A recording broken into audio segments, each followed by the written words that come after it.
Hello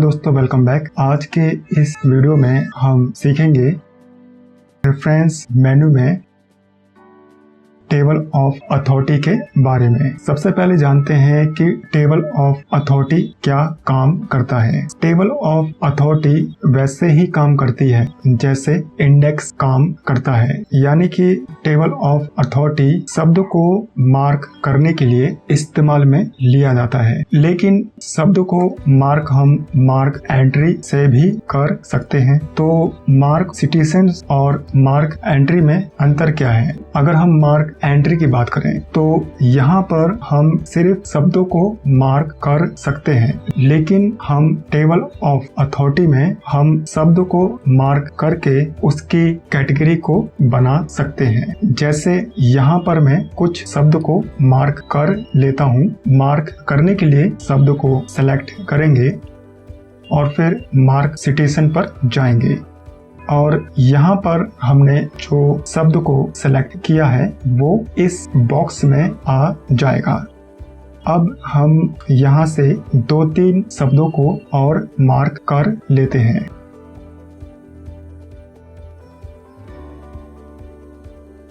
और फिर हम यहाँ से कैटेगरी को सेलेक्ट करेंगे जिस कैटेगरी में हमें मार्क वाले शब्दों की लिस्ट बनानी है। तो यहाँ पर मैं कैश को सेलेक्ट करता हूँ और फिर यहाँ से हम इसको कैंसिल करेंगे। अब हमें सबसे पहले इस साइन को हटाना है और फिर हमें जहाँ पर मार्क वाले शब्दों की लिस्ट बनानी है वहाँ पर हम माउस से क्लिक करेंगे और फिर हम इंसर्ट टेबल ऑफ अथॉरिटी पर जाएंगे और यहाँ पर हमें उस कैटेगरी को सेलेक्ट करना है जिस कैटेगरी में हमने शब्दों को मार्क किया है। तो यहाँ पर मैं कैश की कैटेगरी को सेलेक्ट करता हूँ और फिर यहाँ से हम ओके बटन पर क्लिक करेंगे।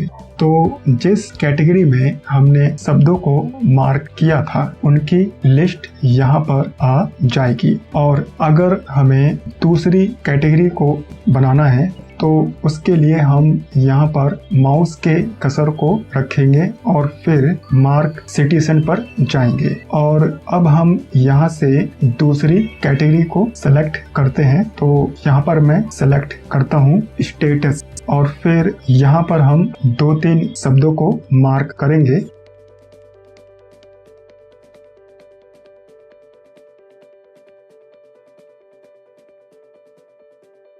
और फिर यहाँ पर हमने जो जो शब्दों को मार्क किया है वो शब्द यहाँ पर आ जाएंगे। अब हम यहाँ से इसको क्लोज करते हैं और फिर यहाँ पर हम इस साइन को हटाते हैं। तो साइन हटाने के लिए हम कंट्रोल के साथ शिफ्ट और 8 बटन को प्रेस करेंगे और फिर जहाँ पर हमें दूसरी कैटेगरी की लिस्ट चाहिए वहाँ पर हम माउस के कर्सर को रखेंगे और फिर इंसर्ट टेबल ऑफ सिटीजन पर जाएंगे और यहाँ पर हम दूसरी कैटेगरी को सेलेक्ट करेंगे और फिर यहाँ पर ओके बटन पर क्लिक करेंगे। तो यहाँ पर जो जो हमने दूसरी कैटेगरी में शब्दों को मार्क किया था उनकी लिस्ट यहाँ पर बन जाएगी और अगर हमें किसी कैटेगरी में कुछ और शब्दों को मार्क करना है तो उसके लिए हम मार्क सिटीजन पर जाएंगे और यहाँ पर हम उस कैटेगरी को सेलेक्ट करेंगे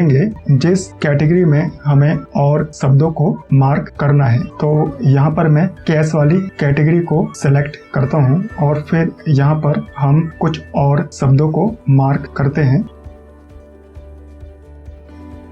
और फिर यहाँ से हम क्लोज पर क्लिक करेंगे और यहाँ पर हम इस साइन को हटाएंगे। तो साइन हटाने के लिए कंट्रोल शिफ्ट और 8 बटन को प्रेस करेंगे और फिर इसके बाद हमने जिस कैटेगरी में शब्दों को दोबारा मार्क किया है, जैसे यहाँ पर मैंने कैश की कैटेगरी में दोबारा शब्दों को मार्क किया है, तो मैं यहाँ पर कैश की कैटेगरी को सेलेक्ट करूँगा और फिर जैसे ही मैं इसको सेलेक्ट करूंगा तो यहाँ पर अपडेट का फंक्शन हाईलाइट हो जाएगा और जैसे ही मैं इस पर क्लिक करता हूँ तो यहाँ पर हमने दोबारा जो जो शब्दों को मार्क किया था वो कैश की कैटेगरी में जुड़ जाएंगे। और अगर हमें किसी कैटेगरी को बदलना है तो उसके लिए हम मार्क सिटीजन पर जाएंगे और यहाँ से हमें उस कैटेगरी को सेलेक्ट करना है जिस कैटेगरी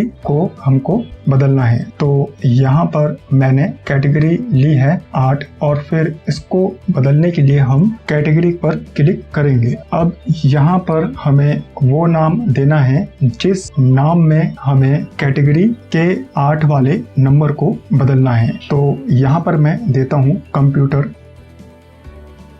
और इसको बदलने के लिए हम यहाँ पर रिप्लेस पर क्लिक करेंगे। तो जैसे ही हम यहाँ पर क्लिक करते हैं तो यह 8 वाला नंबर कंप्यूटर की कैटेगरी में बदल जाएगा। तो ये था टेबल ऑफ अथॉरिटी के बारे में। अगर वीडियो अच्छी लगी हो तो वीडियो को लाइक कीजिएगा और इस चैनल को सब्सक्राइब कीजिएगा। मिलते हैं अगले वीडियो में।